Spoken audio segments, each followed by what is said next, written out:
श्रीमद् भगवत गीता के दूसरे अध्याय का महात्म्य।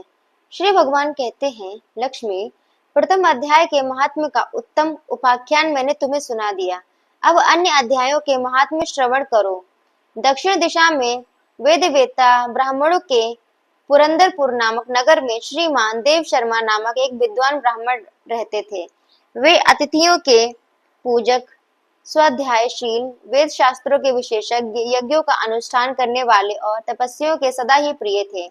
उन्होंने उत्तम द्रव्यों के द्वारा अग्नि में हवन करके दीर्घ काल तक देवताओं को तृप्त किया, किंतु उन धर्मात्मा ब्राह्मण को कभी सदा रहने वाली शांति न मिली। वे परम कल्याणमय तत्व का ज्ञान प्राप्त करने की इच्छा से प्रतिदिन प्रचुर सामग्रियों के द्वारा सत्य संकल्प वाले तपस्वियों की सेवा करने लगे। इस प्रकार शुभ आचरण करते हुए उन्हें बहुत समय बीत गया। तदनंतर एक दिन पृथ्वी पर उनके समक्ष एक त्यागी महात्मा प्रकट हुए। वे पूर्ण अनुभवी, आकांक्षा रहित, नासिका के अग्रभाग पर दृष्टि रखने वाले तथा शांत चित्त थे।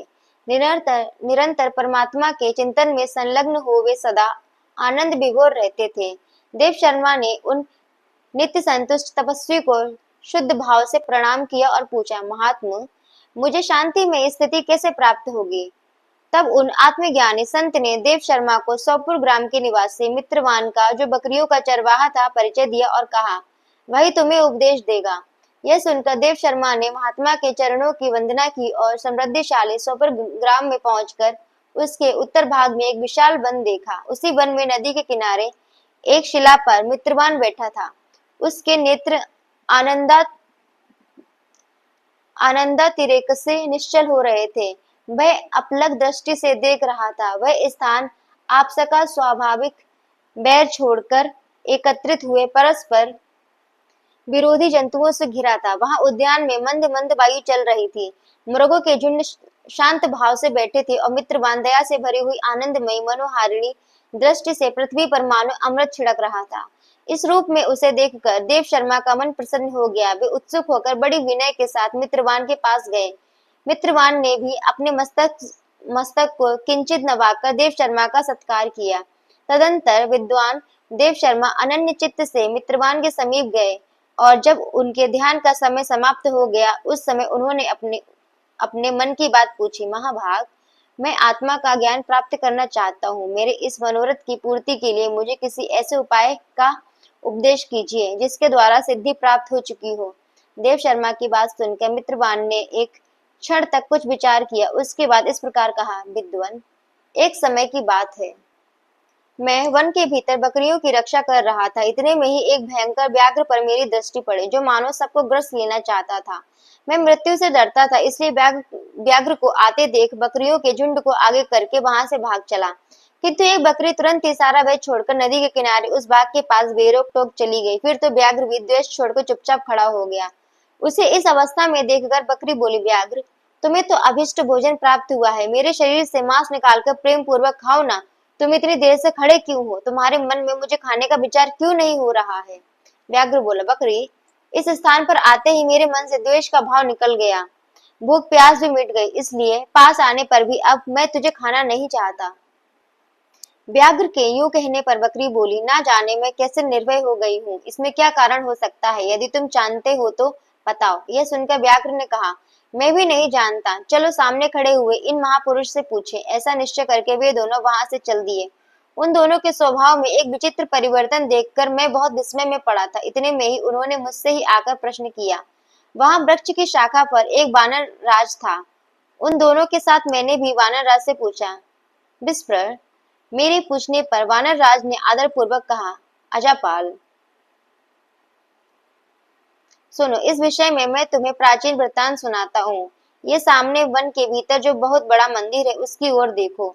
इसमें ब्रह्मा जी का स्थापित किया हुआ एक शिवलिंग है। पूर्व काल में यहाँ सुकर्मा नामक एक बुद्धिमान महात्मा रहते थे, जो तपस्या में संलग्न होकर इस मंदिर में उपासना करते थे। वे वन में से फूलों का संग्रह कर लाते और नदी के जल से पूजनीय भगवान शंकर को स्नान कराकर उन्हीं से उनकी पूजा किया करते थे। इस प्रकार आराधना का कार्य करते हुए सुकर्मा यहाँ निवास करते थे। बहुत समय के बाद उनके समीप किसी अतिथि का आगमन हुआ।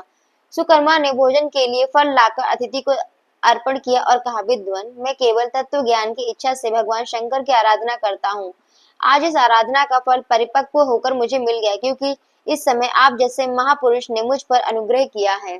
सुकर्मा के ये मधुर वचन सुनकर तपस्या के धनी महात्मा अतिथि को बड़ी प्रसन्नता हुई। उन्होंने एक शिलाखंड पर गीता का दूसरा अध्याय लिख दिया और ब्राह्मण को उसके पाठ एवं अभ्यास के लिए आज्ञा देते हुए कहा, ब्राह्मण, इससे तुम्हारा आत्मज्ञान संबंधी मनोरथ अपने आप सफल हो जाएगा। यूं कहकर वे बुद्धिमान तपस्वी सुकर्मा के सामने ही उनके देखते देखते अंतर्धान हो गए। सुकर्मा विस्मित होकर उनके आदेश के अनुसार निरंतर गीता के द्वितीय अध्याय का अभ्यास करने लगे।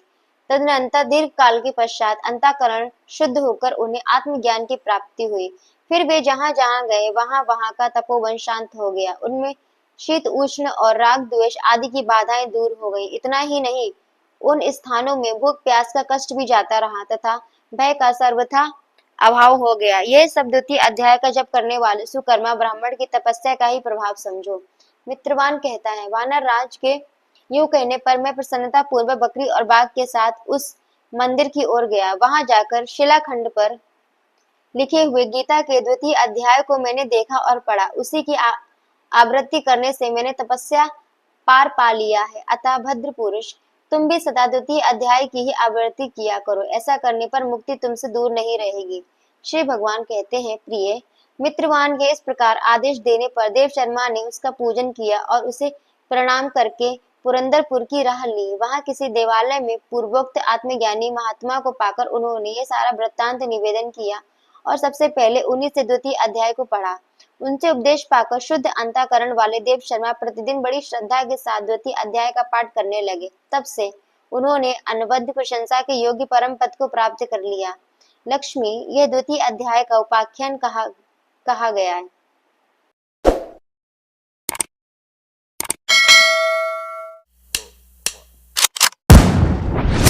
Call me a